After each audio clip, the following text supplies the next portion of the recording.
Okay, so we are live, and we're going to get really excited about an event called Into the Minds of Corporate Recruiters. We're going to have a great discussion with wonderful panelists. Chris, why Yes. don't you introduce the event? Oh, can we wait until more participants come in? So, okay, we have people coming in now. We have 24 attendees. Whoa. Okay, all right. I'm gonna start now. Welcome everyone. I'm Christopher Pong, and I'm joined here with co-hosts Brian An and Vinay Singh from the Adult Learning and Leadership Network and Adult Learning and Leadership Program. We're proud to host our guests for tonight who make up many years of experience in talent management and recruitment for a panel discussion facilitated by Vinay Singh with an optional half-an-hour Q&A at the end. We want to especially recognize our professors in the AL&L program, club advisor and coach, Professor Victoria Marsick, Alana Crosby from the Graduate Student Life and Development Office, and Laura Coleman from TC Next for their support of graduate students and professional development at Teachers College. Personally, it's very encouraging to be a part of this virtual discussion panel. So thank you for joining us, whether you're calling in from New York or another part of the world in Turkey, whether you're joining us live or listening to a recording of our conversations here tonight. Now I'd like to invite Vinay Singh to introduce the panelists tonight and give them a warm Teachers College welcome. Thanks, Chris. So welcome, everybody. I'm going to introduce the panelists now. We have Suzanne Riley. Suzanne is with Zoetis, the world's largest producer of medicine and vaccinations for pets and livestock. This company, I guess, was is now a subsidiary. Well, was a subsidiary of Pfizer before it was completely spun off. And Susan is a graduate of Stevens Institute of Technology, which is right down the road from one of my own alma maters, New Jersey Institute of Technology. How unique to have two highly regarded institutes of technology right next door to each other. We have Jeff Green. My colleague Jeff is the Vice President of Talent Acquisition. Oh, Suzanne is Chief Talent Officer at Zoetis. Jeff Green is VP of Talent Acquisition for Foot Locker. That is, of course, an American sportswear and retail and apparel company headquartered in Midtown Manhattan. He's a graduate of Ohio University. I do love the state of Ohio. I did my undergraduate in Ohio myself. We have Suzanne Rosenthal, Vice President, Human Resources Talent Acquisition. She has been in recruiting for a very long time, like the rest of my esteemed panelists. She's with Viacom, and she's a graduate of Fordham University, quick subway ride down from Columbia. And we also have Randall Thames. He's a senior partner at Korn Ferry. Korn Ferry is a international management consulting firm headquartered in LA. And he is a graduate of University of Pittsburgh, my hometown, home of the Pittsburgh Steelers, who happen to be a perfect 3-0 as I speak. And we hopefully will be joined by another panelist, Noam O-Ring, who is the head of executive recruiting for one of the largest hedge funds, investment management firms in the world, that was founded by Ray Dalio. And he is actually a graduate of our own, Columbia University. So we will start and get it kicked off, being that it's almost 7:10. And so I'm just going to go in no really random order, and we'll just start with Suzanne Riley. Suzanne, what do companies want from higher education graduates? And specifically, I'm talking about what does Zoetis look for, and what are you looking for? Sure. Well, thank you, Vinay. Hi, everyone. It's really nice to meet and see all of you, at least virtually on the screen, and to be a part of this discussion with my colleagues and hopefully some new friends from other organizations. So thank you for inviting me. And not to be confused, Suzanne and I decided that we should have the same first name and both have blonde hair and be sitting right on top of each other. So you guys will be able to keep us separate and apart. You asked what we're looking for. So at Zoetis, we really try to take a pretty planful approach, which I'm sure is common to what my other colleagues do as well, in terms of thinking about talent. And for us, it's really based on what the drivers of the business are looking for. And when we think about talent, there's sort of four things that are kind of happening in our world that are important for you to think about when you think about skills and capabilities that we're looking for.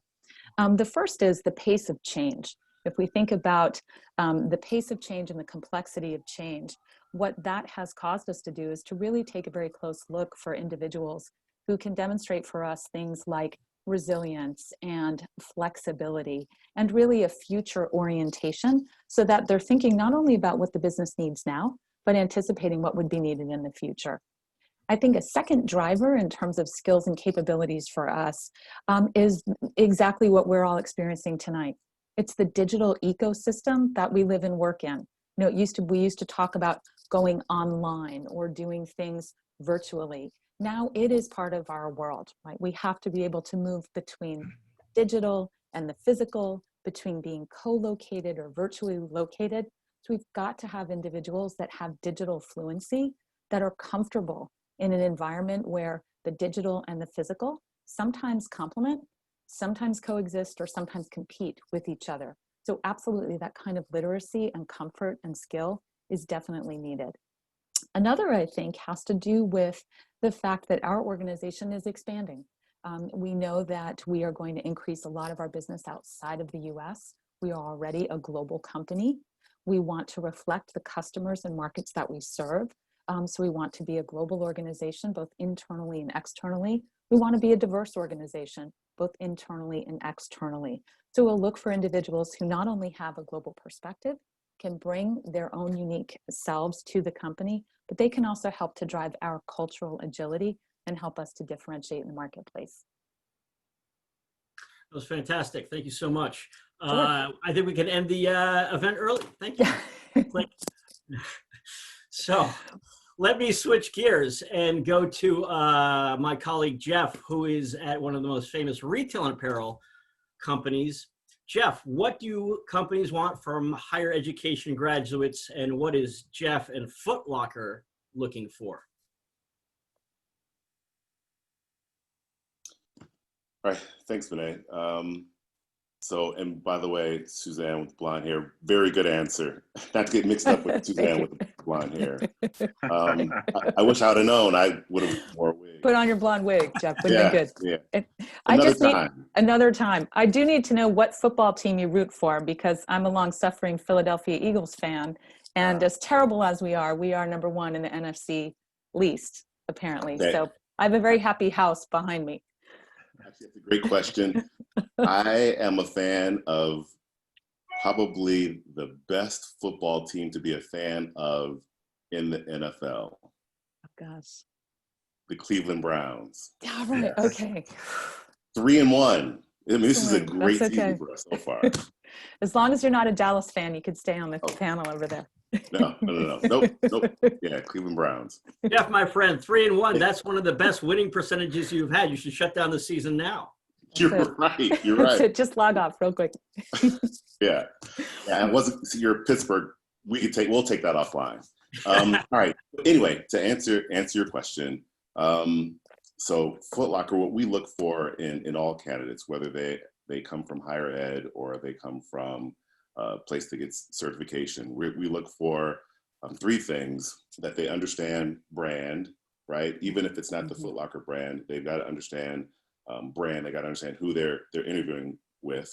They've got to be highly collaborative. So even if you haven't been in the workforce, it's very important that whatever you're doing in school, that you've got to display collaboration, whether you're on projects with other students, whether you're doing work study, whatever you're doing, communication and collaboration is definitely key. And then the third thing that we look for is someone that believes in community involvement. We're really entrenched in the communities that we serve, and we want the people that work for us, no matter what position you're in, to also understand the meaning of community. Fantastic. Thanks, Jeff. I thought after Suzanne had went, there'd be no more answers that would be different. And thanks for that. I heard brand, collaborative, and community, three things that were actually different. So beautiful. Suzanne, tell us what Viacom is looking for and you from higher education graduates. Yeah, I think, well, hello, everybody. Thanks so much for having me, Vinay and team. I really want to echo everything that Suzanne and Jeff had mentioned. Very, very similar attributes that we look for. Just to build upon that, I'm just thinking a little bit about it. When we're talking about higher ed grads today, like mostly they're Generation Z and millennials. Personally, what I love about those generations, they look at corporations, they approach things in very different ways. They don't see the red tape, and that could be good and bad, but they don't see the red tape. They don't see the barriers in the same way as previous generations. So that is the type of thing that we look for. We try to embrace and foster, and because it's all about lending a different perspective, right? And it sort of ladders up to diversity. And diversity, we think about diversity in lots of different ways, but in this particular instance, I really appreciate that and look for that in individuals from coming right out of undergrad or graduate program. It's fantastic. Thanks, Suzanne. I really appreciate the fact you brought up the multi-generational aspect with that answer. Randall, finally to you, my friend. What do companies want from higher education graduates? So what is Korn Ferry looking for? Yeah, thanks, Vinay, and thank you all. Thanks for the panelists for a great platform and foundation for me to give my answer. Well, let me start out by saying EAGLES, Eagles. So there's no doubt in terms of where I stand in my alliance.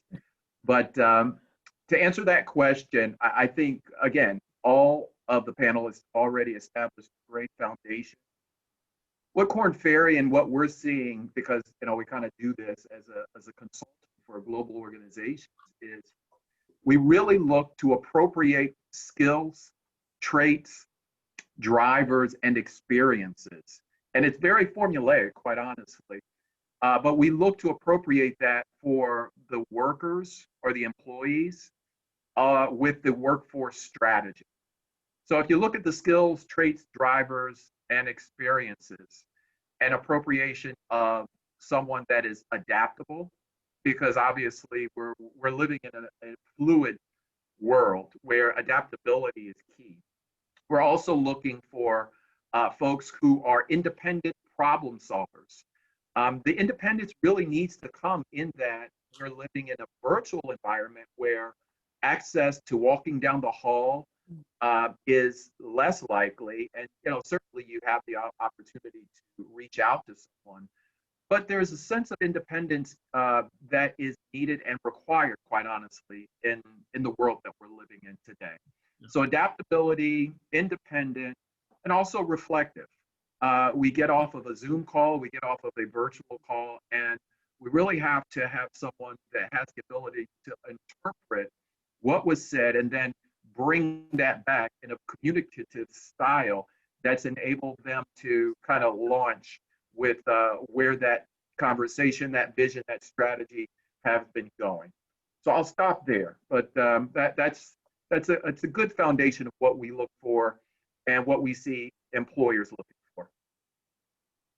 Thank you, Randall. So I've heard a comprehensive suite of answers that encompassed a lot of different qualities, attributes, skills that are needed for today. I'm actually going to switch gears and change up some of my questions because of that and ask something much more specific. We're going to dive a little bit deeper. And so let's shuffle it up a little bit. Jeff, I'm going to start with you. How has COVID changed hiring at Foot Locker compared to last year? Yeah, so Vinay, the easy answer is obviously everything that we do is virtual, right? So I mean, that's the easy answer. Um, virtual interviews, virtual onboarding, and we have to look at things differently. Meaning, if you look at our onboarding, it's not like we're having someone that is right next to you that in case the new hire has a question, they can ask, right? So it's a higher touch, if you will, with new hires as far as onboarding, because they're really starting out by themselves, in their home or wherever they're working from. So anyway, it just allows us to step back and say, okay, we've got to think about this differently. We can't just send emails to someone that's brand new and expect them to feel engaged and feel loved. So yeah, so definitely hiring and onboarding would be the two that stick out for me. I appreciate that. Onboarding is critical. Forget about the year 2020 and COVID. That first 90-day window and then the 180-day window looks quite different from 2010 to 2019 than it did a decade before then and 2 decades before. So sure, I can only imagine what it's like in a COVID era. Suzanne, how does Viacom look at COVID, and how has that changed for such a large media company? Yeah, so so Viacom merged with CBS in beginning of December 2019. So we're in the middle of integration activity, and then COVID happened, and I have a new boss now. So lots of different layers of things like to work on. That's a little bit about the company and personally, but we are still actively hiring even through integration activity. But one of the things from my perspective that I'd like to add, a portion of my role, I oversee our campus to career program. So early career programs, post-grad programs, early career hiring. One of the things that I've seen COVID do is accelerate the discussion around education requirements. I think we were at a crossroads anyway, to be honest with you. It was going to come at some point. Do you need a bachelor's? Do you need a master's for some positions? For example, some creative roles within the company, or even production assistant type of roles within the company. Do you actually need a degree? And in some cases, even today, we don't require that. But I do think it's accelerated sort of the critical thinking around what are the requirements. And I also, in general, people have a much greater openness to doing virtual interviews. One of the divisions under Viacom CBS is Paramount Pictures. So that it's quite an event to go to the Paramount lot and walk on the lot. That's part of the sell, or even to come to one of our buildings, just the culture and just the feeling that you get when you're walking in. So it's really having to adapt to that. Like that's a big sell for us. And now how are we going to sell that? And we've done that through, high touch engagement, having broader interview teams and those types of things. But it's been interesting. It's been really interesting. I can imagine anything like a huge merger and acquisition, anything like that is, it doesn't take days or weeks. It's often doesn't even take months. It really is a multi-year initiative with multiple layers. I know that I've been part of at least 2 of those. So when they're billion-dollar companies, it doesn't move that quick. So thank you for that. Randall, how about Korn Ferry? How have they dealt with the COVID era, the new COVID era? Yeah, so I mean, I look at this from 2 perspectives. We're one of the largest global sourcing and search firms in the world, and so and then we do our own hiring. So let me just kind of mesh the 2. In most companies that have accelerated, and we've kind of coined this term, accelerate through the turn, which is it's a kind of how do you change on the fly? But most companies who have accelerated through the turn have shifted to both virtual, obviously we're talking about virtual hiring, and the candidate experience in that virtual hiring is really situational hiring, where utilization of both persona, problem solving, situational instances That's really what is being assessed. And then also using a foundation of what's a success profile. So you have a profile in terms of what does success look like within the function? What does success look like for the culture of the company? So all of this is now virtual. And again, how do you best capture that? Well, again, situational hiring, persona hiring, and using tests and assessment like that have really become the norm, because you don't have the face-to-face interaction. So data is really being relied on much more heavily and reliant on in the past. Thank you for that. Thank you for that. And then, of course, Suzanne, tell us how an international pharmaceutical company like yours is dealing with COVID. Oh, thank you. I think probably a couple of the themes that all of my colleagues already brought up, but two ways I think I can put it for Zoetis are it really changed for us the how and the what around talent acquisition. I think in terms of the how, Randall, Suzanne, and Jeff all said, certainly there's this seismic shift to a much more virtual approach to attracting talent, to onboarding, to selecting, to through all of those initial steps of recruitment and selection. Also in terms of the how, I think really important, a couple things I could echo.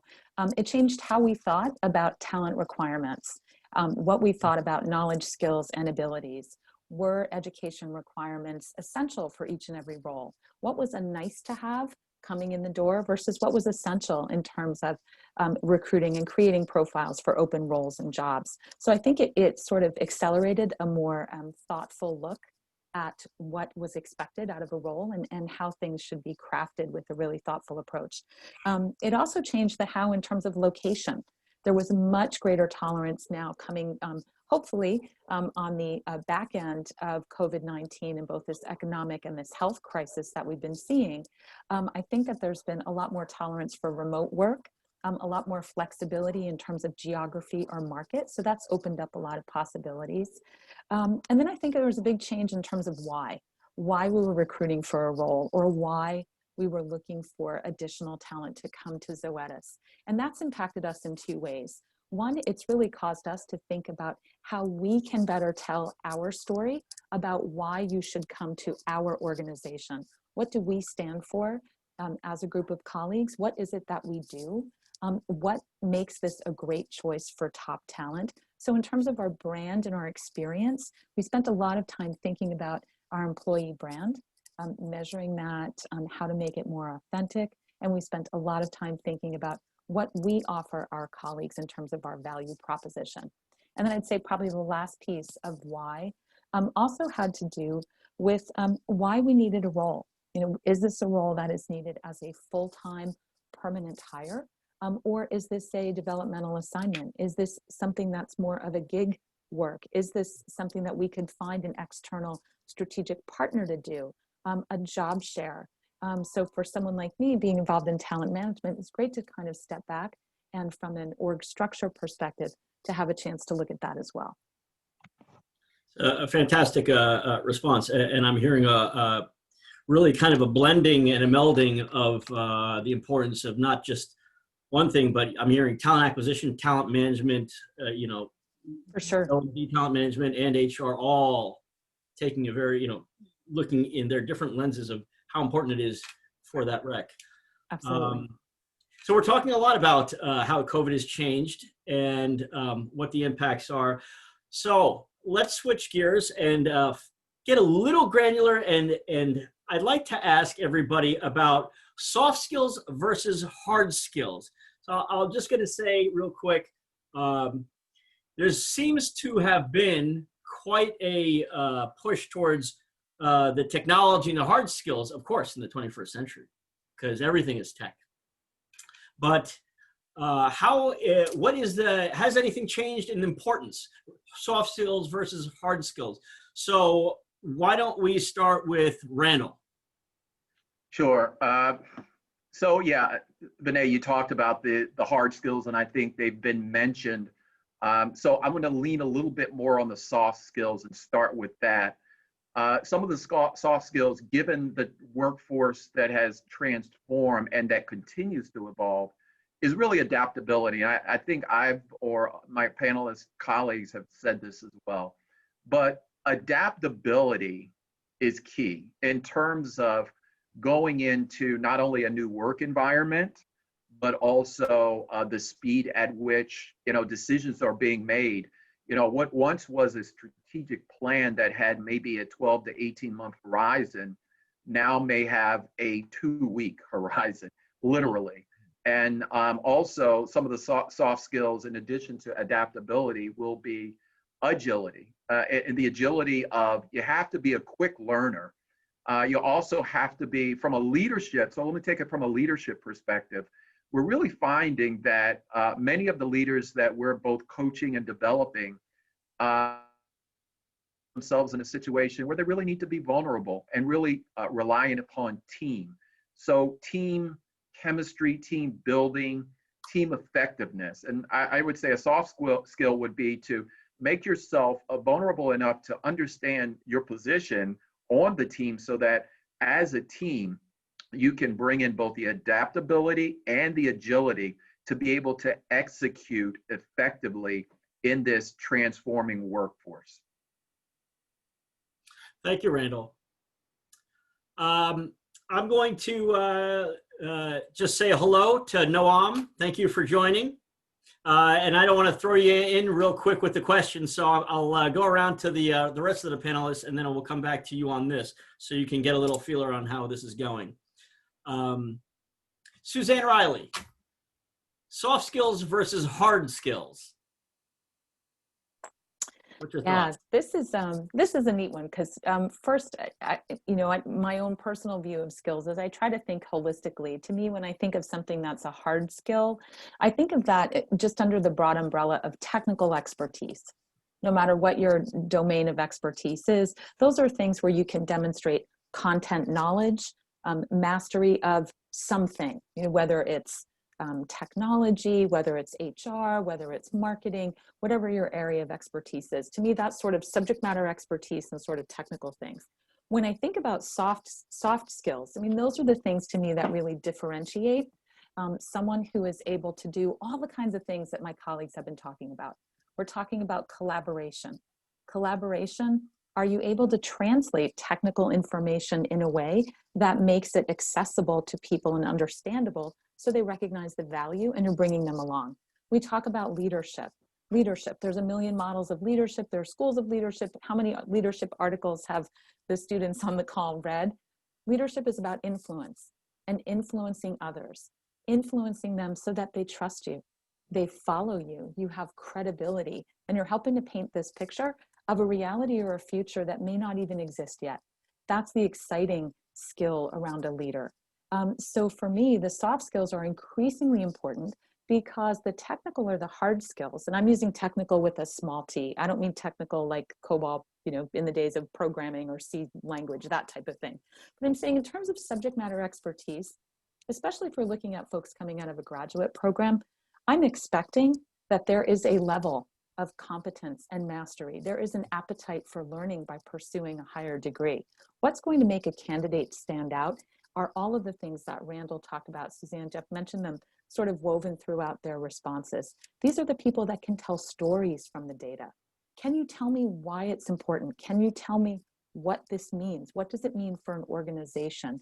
The way that you can, I think, really think about the soft and the hard skills are, without those soft skills, those hard skills will never really bring the value and really never bring the contribution that they could without you being able to kind of drive that into your organization.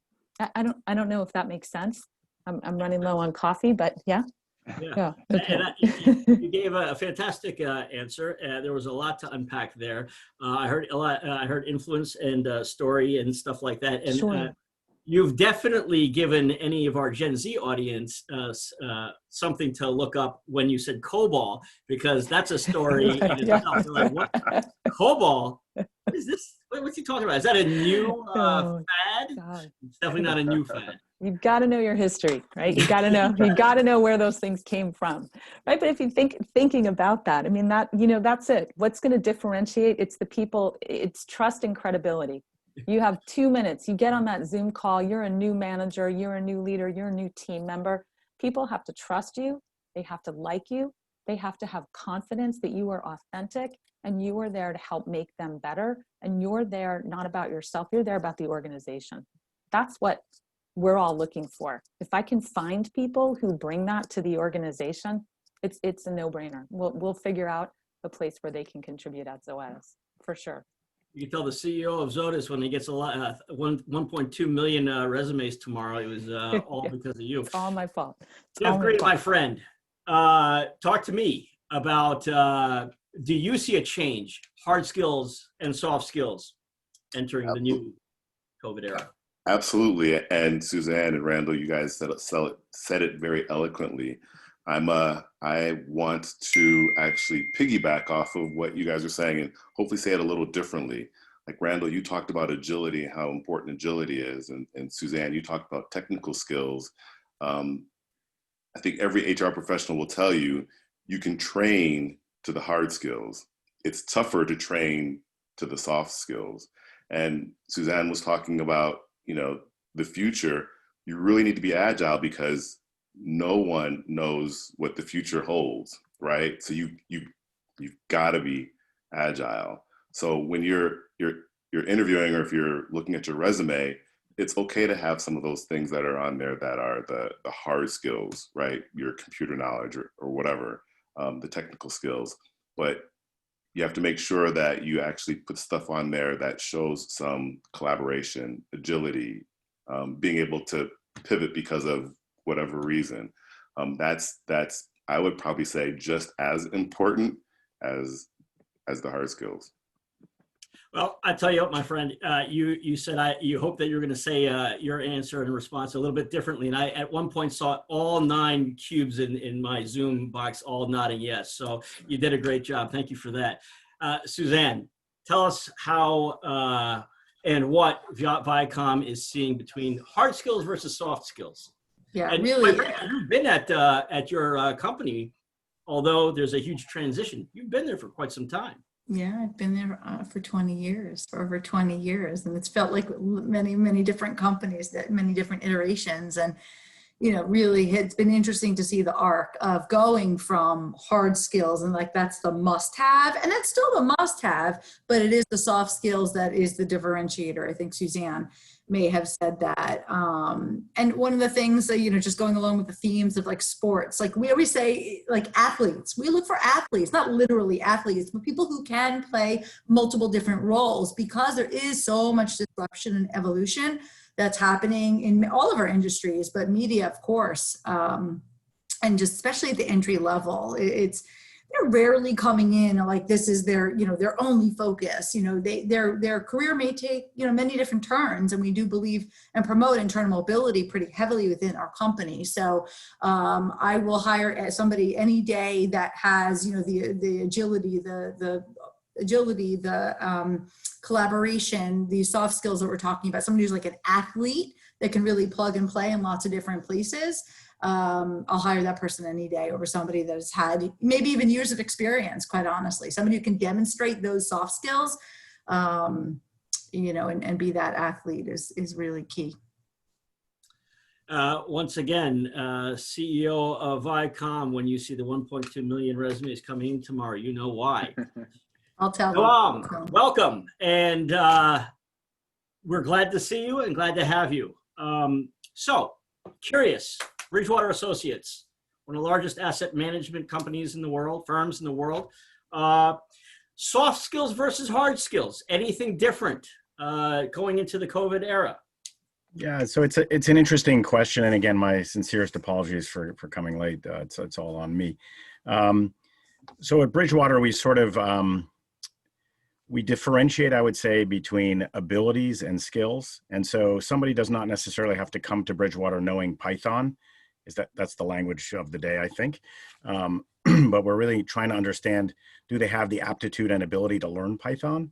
And so we've taken the the skills part of it and said, okay, there are certain skills that we want to make sure people have, but we are willing to invest if they have the aptitude in the training of those people to get them to have those skills.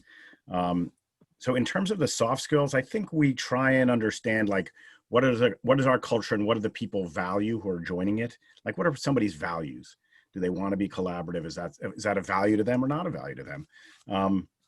So I would say we want to be careful not to overemphasize the soft skills of, because there are cultural differences when it comes to soft skills. There are differences, geographic differences when it comes to soft skills. And so we're very mindful to be attuned to that, but that's how we sort of approach it. That's a great answer. Thank you for that. And I love how we're really going from one end of the spectrum with software in COBOL to the next answer or two answers later about Python. And now the Gen Z is saying, yes, I got it. I got the Python. This COBOL business, I still don't know. Right. Great. Fantastic. So let's change a little bit, change the gears a little bit. We have not had much conversation about the importance of diversity, but I think we should, especially in this very, very unique year. You can't really have a conversation throughout the week without talking about diversity, as it should be talked about. So let me start with Suzanne Riley. The importance of diversity, Suzanne. Gosh, this is this is a big one, and it kind of just sharing a little bit personally. When I first started to talk to Zoetis about joining the organization, my title was Chief Talent Officer, and I was offered the job right at the cusp of the COVID pandemic. So I have not been with the organization very long. At the time, accepted the job offer, very excited to come on board, and got a call from our CHRO, Roxanne, and she said, listen, we're sending people home for about a week or two because of the virus. And I said, okay, that's fine. The virus hits. Obviously, we've been home ever since, and we'll be planning to bring our workforce back in phases over the next couple of months and fully up into January. So why am I talking about the job offer and the title? My title was Chief Talent Officer, and always part of my job was going to be a component of it, which was dedicated to diversity, equity, and inclusion, but it was not part of my title. And I had a conversation with our CEO as we were planning for me to come on board. And they said, we think it's really important to add diversity and inclusion to your title. And the reason we want to add it to the title is because we want to really make very clear that this is a critical priority for our business, that the way that we approach talent, whether it's talent acquisition, whether it's talent development, whether it's talent management, must be through the lens of diversity and inclusion. And really part of the whole talent strategy that my team and I are charged with building out is so that we create an environment in our organization that I kind of characterize them along three dimensions. It's one where there is a sense of belonging, where people feel that they have found an organization where they belong. They feel welcomed, they feel embraced, they feel like this is a place I can be comfortable, for lack of a more technical or snazzy word. The second is we want an organization that promotes equality. When we talk equality, it's equality of opportunity, whether that's from the hiring process, whether that's from promotion opportunities, whether that's from awards and recognition. We want things to be equal in that people understand. They kind of understand what the rules of the game are. They understand how decisions are made. They understand why the business is moving in a direction. And that to me kind of leads to the last piece that we really are very proud of and pushing really hard on. And that is for an environment of transparency.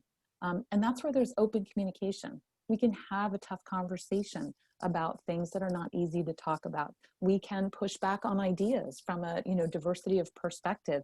Let's push ourselves to perform better or to challenge our thinking. Let's challenge our thinking around developing a livestock vaccine, or how we might approach a leadership program, or why we might bring in a candidate that is an unexpected hire that we think can add really new value to us.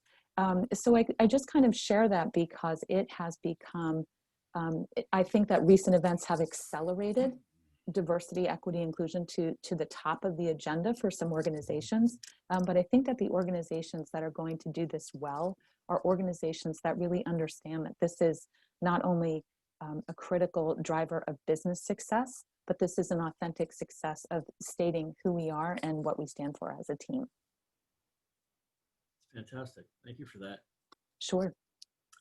Randall, talk to me about the importance of diversity at Korn Ferry. So Suzanne just made a very eloquent statement, and I actually I appreciate her thoughts and her comments and her approach. I also saw in the chat that Yen made the comment that Yen appreciates the diversity of this panel. Listen, we're in a we need to match the mosaic of the world that we live in. That's to start, and that is looking at things through the lens of the consumer, whether it's a employee experience being a consumer or an actual consumer of the products or services in which employers go out to market with. So that's the first thing. It's matching the mosaic of the world that we live in, that we operate in, that we coexist in, that we work in. So that's from a very practical standpoint. And then secondly, from a, let's say, a work standpoint, diversity drives innovation within a workforce because you have a diversity of ideas, particularly in a transforming world that we're living in. You can't just take a singular or an approach that's so myopic that you can't look to the left or to the right. You also need to look at the way that the employee experience is optimized. If you're looking to truly engage your workforce and optimize your workforce, you want to understand where their thoughts are and where their thinking is. And through the lens of a diversity, equity, inclusion, and belonging approach, I think it really encapsulates that. So I'm going to finish because I could talk about this literally and I have for hours. I want to give a definition of diversity, equity, inclusion, and belonging. Diversity is a fact. It's the fact of being. Equity is a choice. It's a choice of being treated fairly. Inclusion is an action. It's the invitation. And finally, belonging is the outcome. It's the feeling of an authentic part of something. That's a fantastic answer. Thank you so much for that, Randall. Suzanne, the importance of diversity. I'm writing that down. I like that, Randall. Can you? I'll send it. I know. We all just stole that, I'm Randall. watching Excellent. many heads writing things down and heads down. I thought you were going to, we've heard, diversity is, inclusion is being invited to the party and, belonging, being asked to dance. And I thought that's where you were going. I like this so much better than that. Well, I have a Thanksgiving dinner example as well. We'll talk about that later. Okay, great. That was great. Diversity is something that I feel very passionately about. I too can talk about it for hours. And at Viacom and now Viacom CBS, we've been on a diversity journey. It's been, as long as I've been there, diversity has been part of the conversation. I'm really proud to say it's never been like, okay, here's our regular strategy and here's our separate strategy. It's always been very, very blended. And I've always been really proud of that. It's, honestly, I'm looking at my notes to see if there's anything other than being on a journey, I can't add too much more to what the team has talked about, really talking about building a business case for diversity. Everybody's been talking about that. Obviously more diverse teams in every sense of the word are more productive teams. There's better outcomes. I have a bunch of examples of situations where there may have not been a person of color in the room and they're talking about a program or a promo or commercial or something that had to do with an underserved or underrepresented community. And, we've had situations where somebody's been in the room and things have been missed, and then we get called out on it. But then it's been so much more productive when it is a more inclusive room, and we're not going to market with something, a product, or putting a show out there, and it's not representative. So the stakes are incredibly high, especially look at some of our brands like a Nickelodeon. Like, parents are trusting that, and Nickelodeon is part of the Viacom CBS umbrella. Parents are trusting, and they, in a lot of ways, are relying on us, as scary as that sounds, you know, a media company, like, to help educate, you know, when you're talking about these really difficult topics. So it's never been more important in our history that we have a great representation, obviously not only on television, you know, or in front of the camera, but also behind the scenes. And I'm super proud of the work that we've done. We've really leaned heavily on data over the past few years, and are truly, I really believe, holding people accountable at all levels. And this is a hot topic up through our board of directors. And there's a different level of accountability. And this didn't just happen over 6 months. This has been building over the past few years. So I'm super proud of the work we've done. Thank you for that. That was a fantastic response. Noam, how about Bridgewater and diversity? Yeah, so can everyone hear me? I guess so. Yep. Yeah, great. Okay, so I mean, I think, you know, before I answer, I should acknowledge that Bridgewater, the hedge fund industry, and the financial services industry in general has been very poor on the diversity front. I would say there's been a couple of drivers for change. So first has been the business driver. So we manage money for the teachers of Texas, for example, or the government workers in Ohio. Our clients are very diverse, and they're asking us, and they're saying, look, you know, the people that manage our money, we want, you know, concomitant diversity. And so there's been a push from the outside of certainly the events recently, but Bridgewater also has a view beyond underrepresented minorities. So for example, socioeconomic diversity. Like, when we've gone to campuses, we've actually chosen to go to some state universities, and because we understand that there are students there who are not going to get into Columbia University Teachers College, or can't afford Columbia University, more importantly, can't afford Columbia Teachers College. And so we've chosen at certain levels to really focus on socioeconomic diversity. And that may be a little bit sometimes at the expense of underrepresented minorities, right? So you have to sort of think about, what does the diversity palette look like, right? There's the LGBTQ community, right? So how do you then bring that diverse group together? So I think Bridgewater has done a lot of thinking, again, more recently than before. I think some of the other companies here have probably been thinking about this for many more years than we have. While acknowledging that we have a lot to do. Like, we're committed to it, but we are starting from well behind some other industries in terms of our diversity efforts. Thank you very much, Noam, and bringing up that unique component that is often left behind in the conversation, the socioeconomic piece. Jeff Green, my friend, can you wrap up the question, the importance of diversity? I can. And so the question as far as the importance of diversity, and once again, I can tell you that I have never had someone say, I don't believe in diversity, I don't embrace diversity. I have never. And think about it. If everyone really embraces diversity, then why do we have a diversity initiative, right?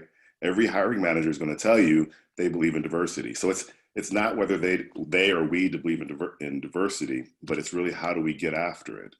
Probably around 3 years ago, I asked the recruiting team, don't ask about diversity because you're going to get the same answer, right? It's irrelevant. We know that they believe in diversity as they continue to hire people just like themselves.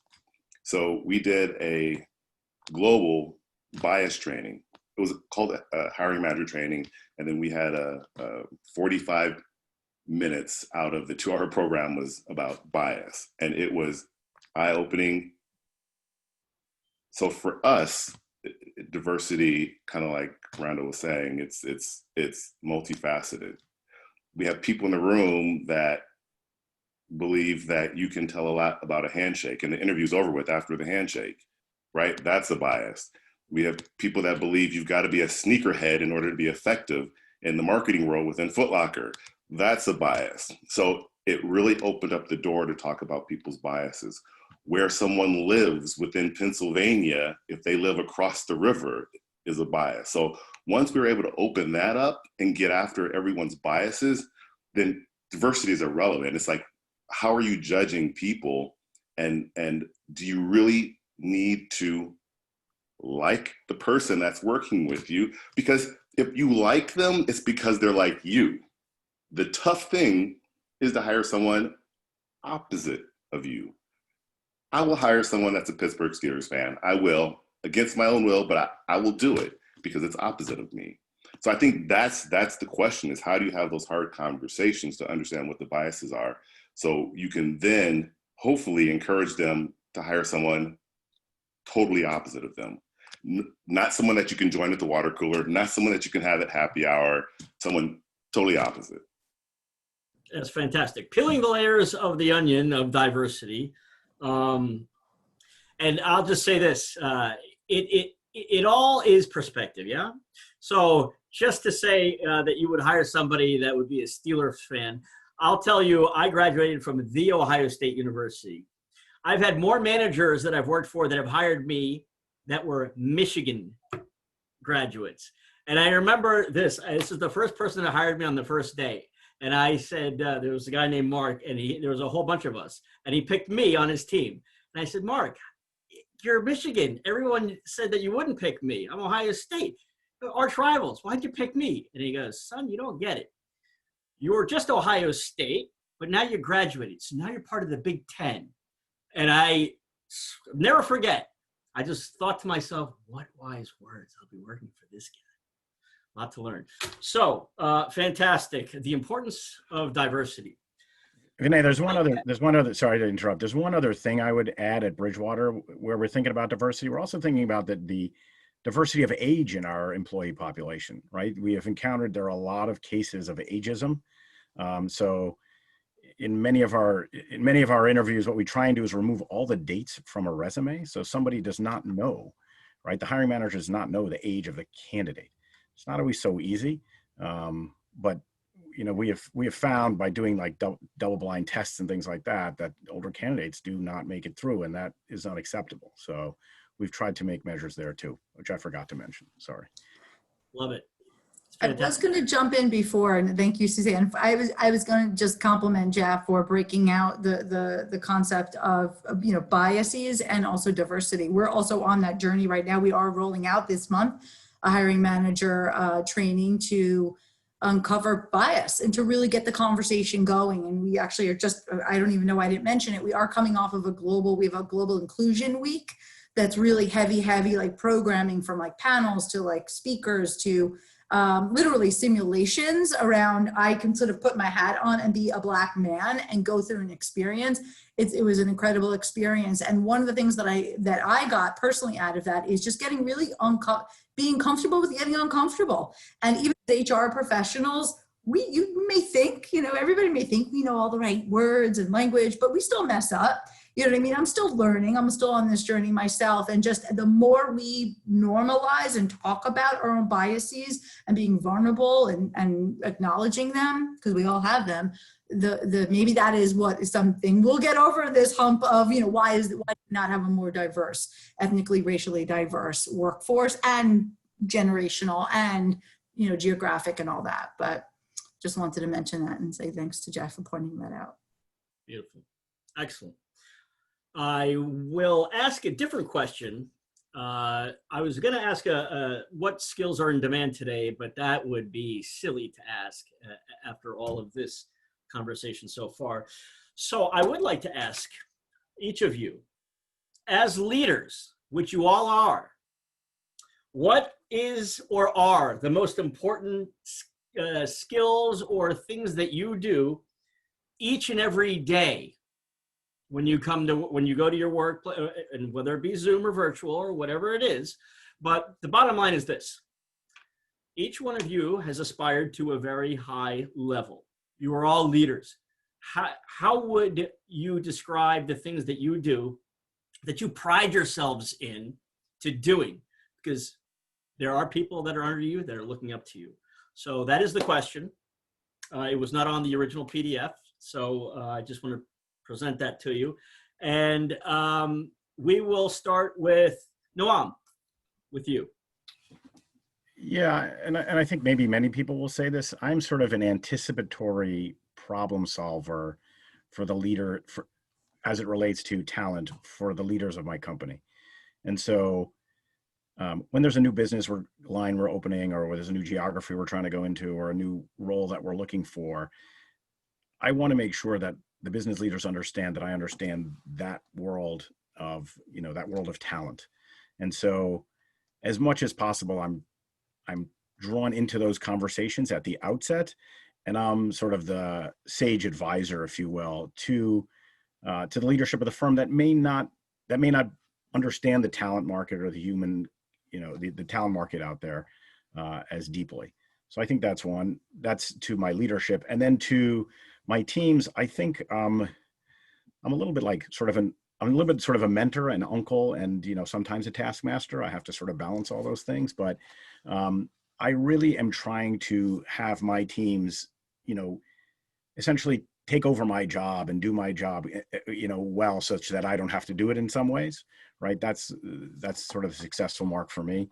So as much as possible, I'm trying to mentor and raise up a team that's, I think, of highest quality. It's a great answer, Noam. Leader, mentor, and uncle. That's a triple threat. Fantastic. Suzanne, talk to me about your leadership at Vicon. You've been there 20 years more. So people must be looking up to you. Talk to us about leadership. I hope so. I've been there for a long time, and I have to say I'm not an anomaly. There's a lot of people who have been there even longer than me, if you could believe that. So I think it's a testament to the organization, but really developing myself into a leader and what I do to manage my team. I some of the things we talked about, I do consider myself to be quite vulnerable. I will be the first one to put myself out there, and give an example, or, make fun of myself, whatever it might be to get the conversation going. I'm more than willing to be the guinea pig. Really trying to empower the team. There's a lot of work. I often am the one that's the liaison to our senior leadership, but more and more bringing them along to the conversation, because I think similar to Noam, you do want them to take over your job at one point. Like, it will allow me to go on and do different things within the organization if they're competent, and it reflects well on me. If they are able to, have those conversations and strategy conversations.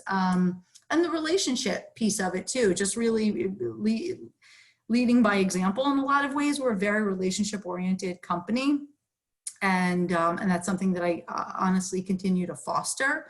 And then the last quick thing that I'll say is I just had a conversation. I don't like bowing out when something becomes hard.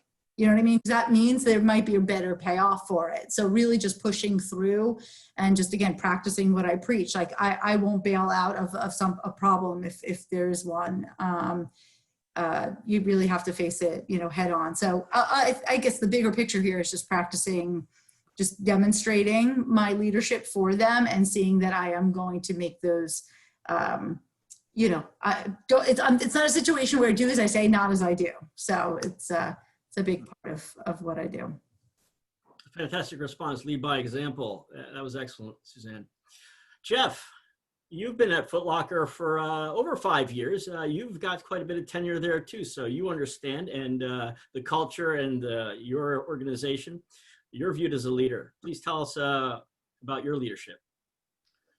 Yeah, so this was actually probably the simplest question to answer out of all of your questions, only because the thing that came to mind was, for me, listening.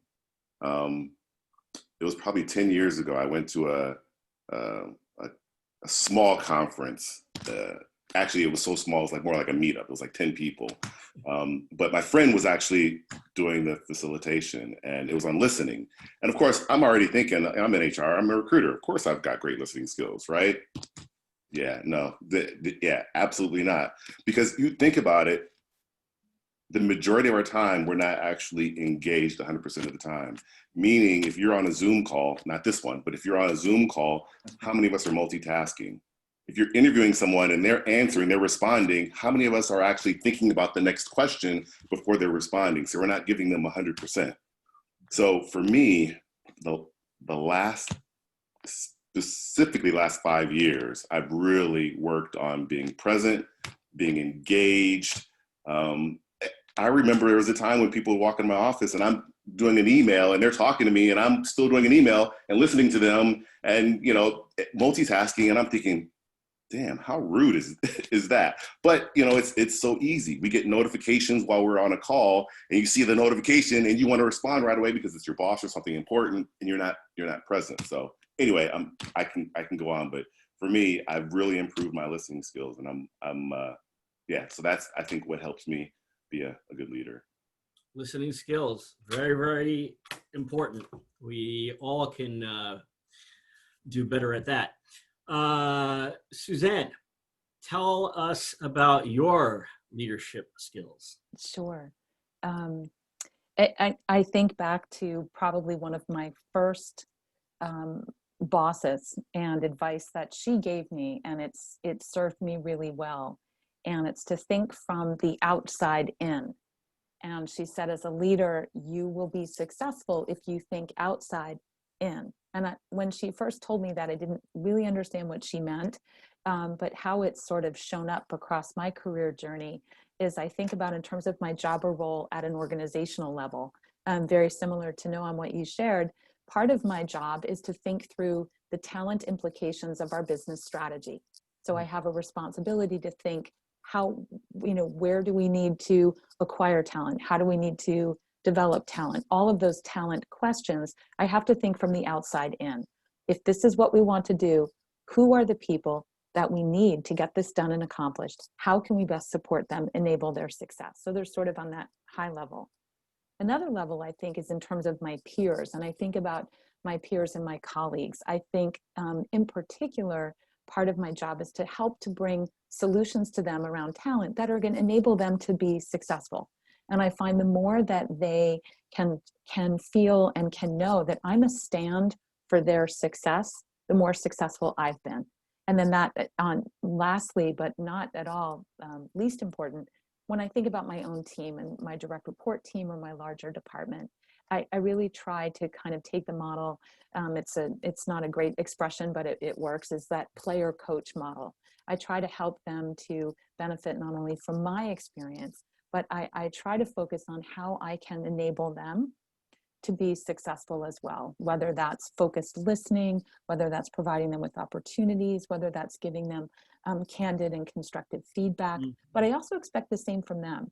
I want them to coach me. So I've very often will end a one-on-one call or kind of save the last 5 minutes and say, give me some feedback. Tell me something that I did that was really helpful to you in your job this week or in accomplishing that goal. Tell me something that I could have done that maybe I missed. And, or tomorrow, what I want you to do is I want you to listen in on that Zoom call that I have. And I want you to give me 2 things you think I did well and 2 things you think I can do better.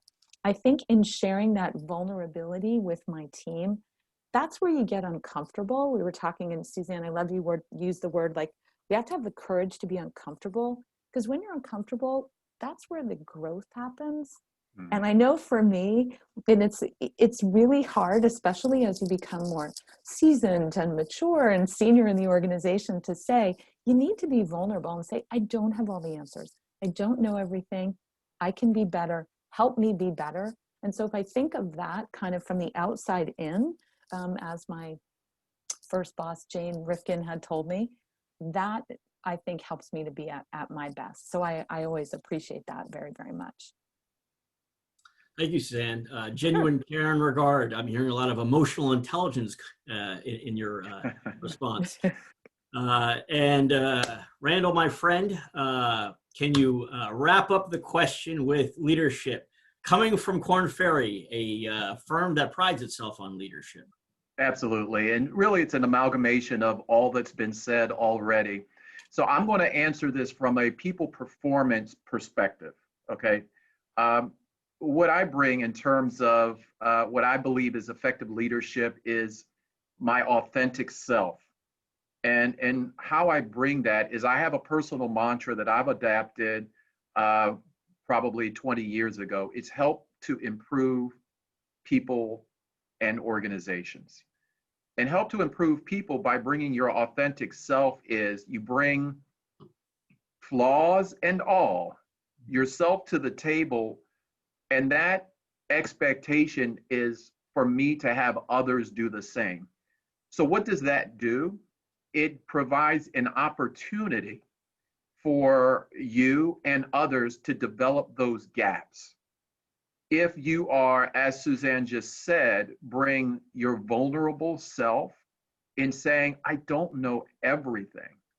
That's the opportunity for others not only to build them up, because you surround yourself then as a leader with team members who are empowered to help fill those gaps.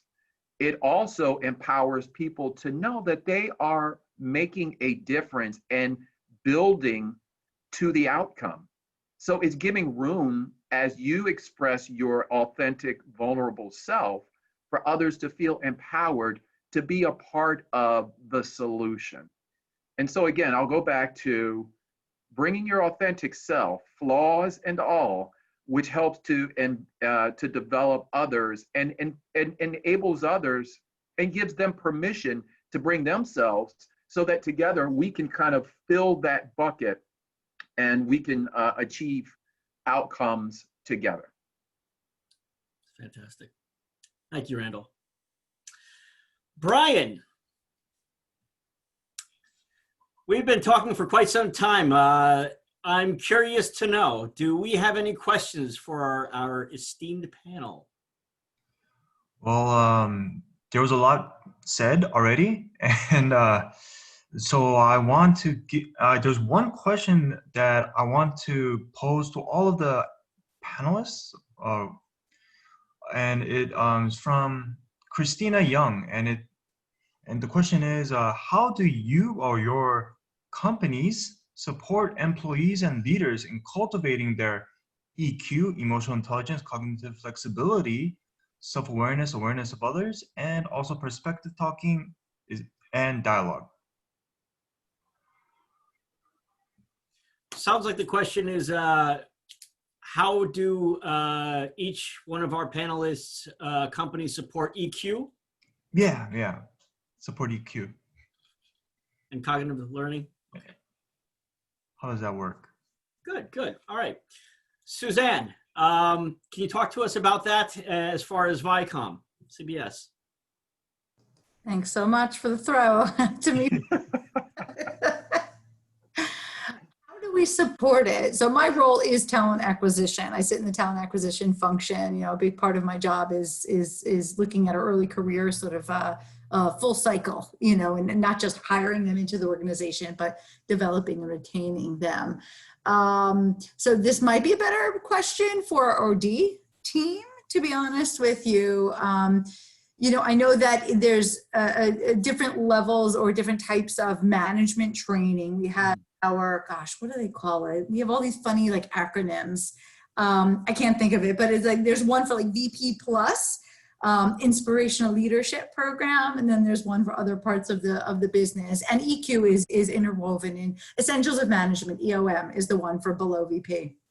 And it kind of goes a little bit back to like the soft skills conversation, to be honest with you, and just talking about, you know, depending on where you are in your career, and if you're leading a team, and the vulnerability piece, and really reading the room. And I think there's a lot of it that's blended into that. So there is some formal training and really just building the muscle.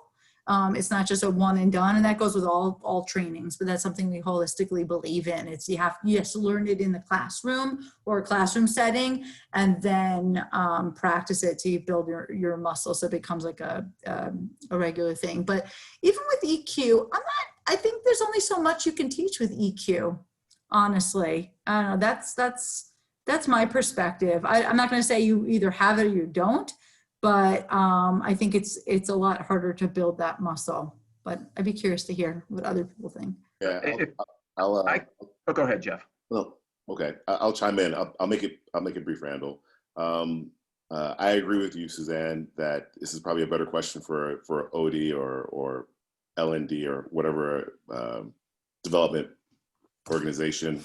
But we subscribe to LinkedIn Learning, and LinkedIn Learning has really whatever you want on there as far as for self-development. So that's one. Also within a department's budget, they're able to put in individual development plan budget. So if someone needs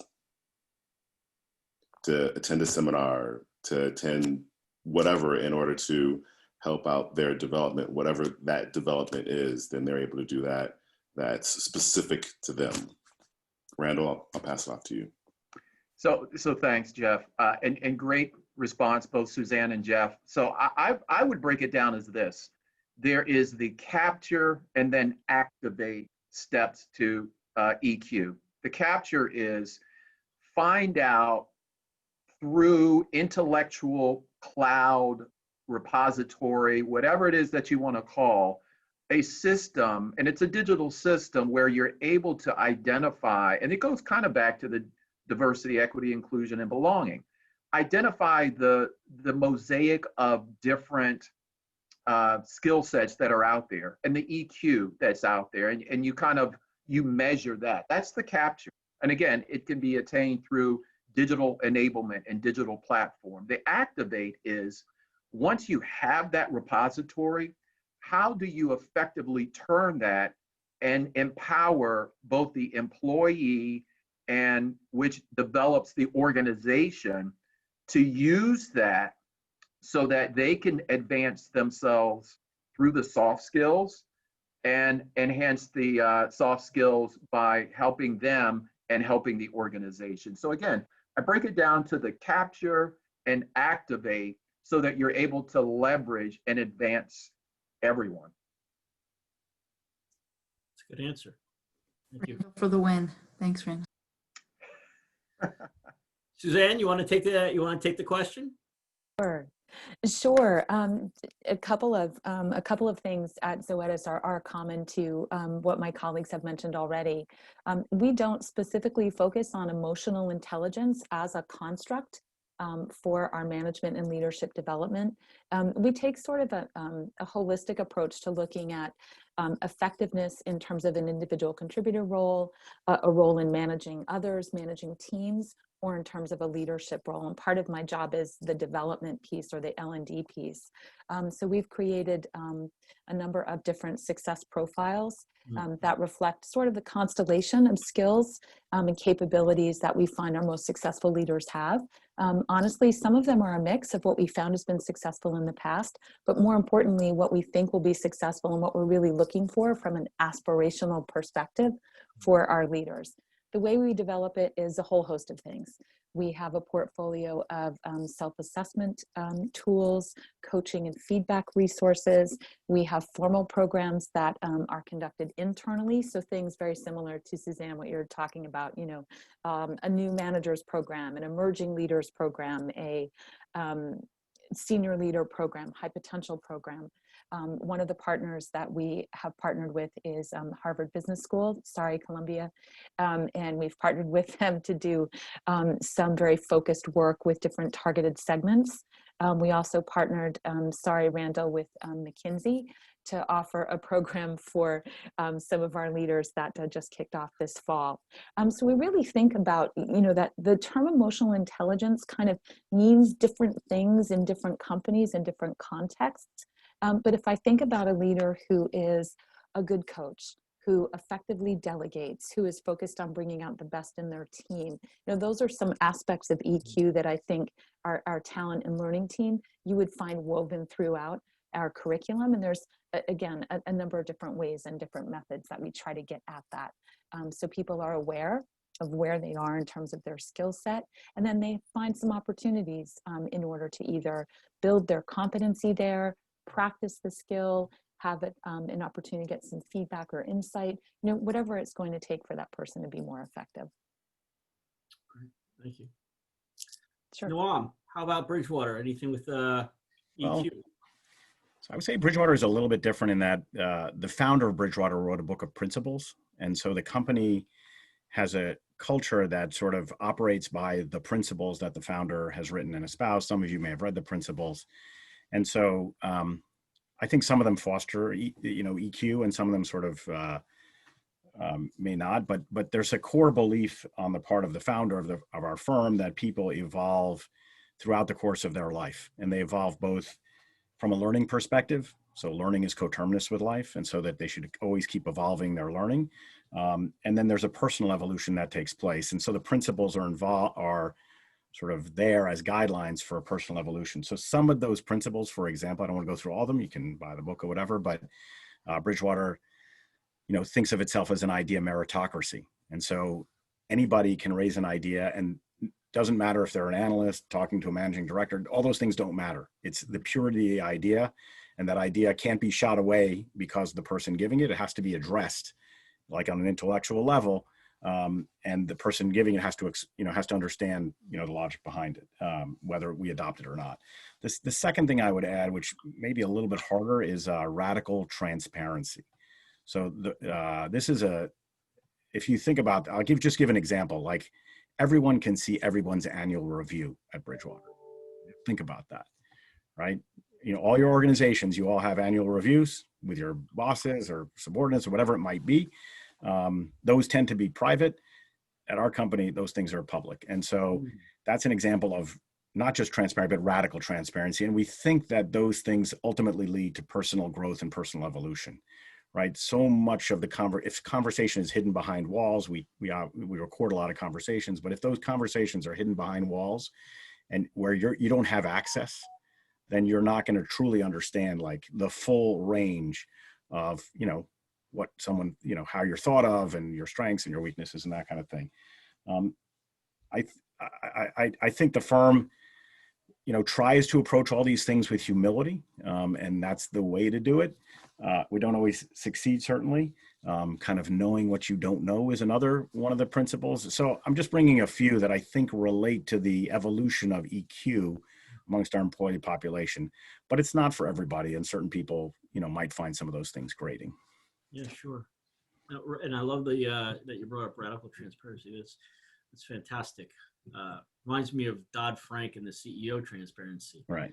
But I would say here, I don't think everybody necessarily on the panel or your listeners think it's fantastic. In other words, like, I think some people are like, well, that's a little weird, right? But I don't, not everybody wants, their reviews reviewed by everybody else. Like, make some people uncomfortable. Yeah. So I just put it out there as one of the things. Sure. Well, that's why so many different companies are prided in their unique cultures. Brian, do we have any last question to ask our panelists? I have one question. It's an easy question. I think it's by Kristen Wang, and it's just maybe what information on a resume tend to catch a recruiter's eye? Question mark. Randall, how about yourself? Start with you.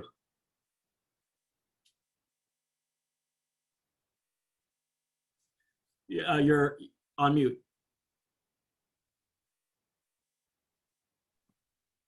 Button. See, I'm not. Okay, you got me now? You're good. Okay. I would say it needs to be very concise and specific and direct intent of what you are going to do to contribute to the organization. And I'm saying that in a way such that I don't want to give you the what I consider the secret sauce is your ability to impact. So, it's functional, it's soft skills, it's all of that. But most importantly, it's your ability to show what immediate impact are you going to make as a contributor to the organization. So I'll just leave it broad, and then I'll also obviously leave it to my expert panelists. Great, thank you for that. Suzanne Riley. Sure.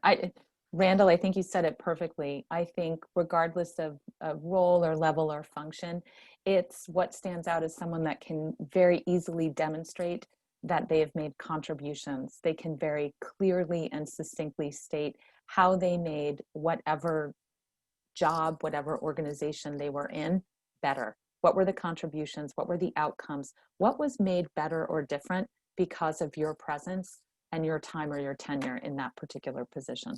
That always stands out for sure. Fantastic. Jeff.